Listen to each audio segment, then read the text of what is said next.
morning. I have lots of papers with me, but let me make a confession that I'm not prepared. I'm not prepared, and that's why I'm scared, and please bear with me, because I don't know what I'm going to talk. Okay, so let me tell you a story. Once upon a time, there was a lady who went to bank, and banker said that we cannot open an account for you because we don't have your KYC. Once upon a time, a migrant labor, originally from UP, landed in Mumbai working in some builders complex, went to a bank, the bankers rejected. And he went to many financial institutions, and nobody helped him. This was the situation. We all remember, just few years back, not even 2 decades, you went to bank, and bankers were looking for 2 people who could introduce you to open your bank account. Buying an insurance policy was not easy, my dear friends. Still, people in the country call LIC as an insurance, irrespective of there are more than 65 insurance companies operating in the country. What is the change? The change today is absolutely digital technology, which has revolutionized the BFSI sector and the Fintech sector. It took more than 50 years or more than 200 years for India to build more than 200 strong financial institutions.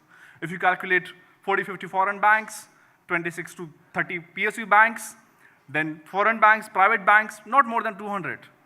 But in just last 5 to 7 years, we have managed to produce more than 5,000 fintechs in this country. And they are rising. We are just close to China in terms of fintechs. So what you're going to talk today is how the world has absolutely been changed.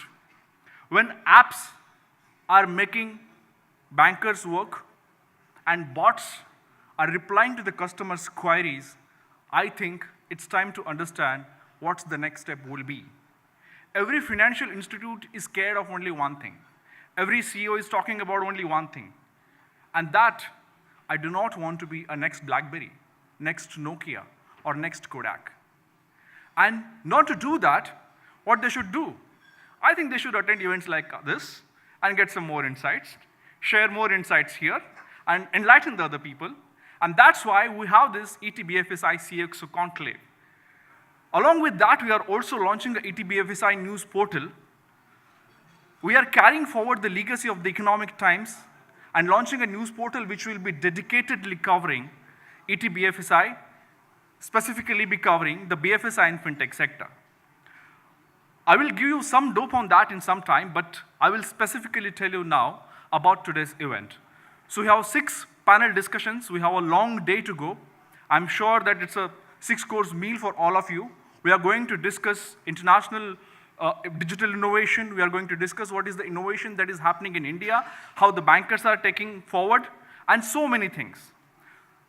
The most important part of this event is we have Swapnindu Mohanty from Monetary Authority of Singapore, who's a regulator there.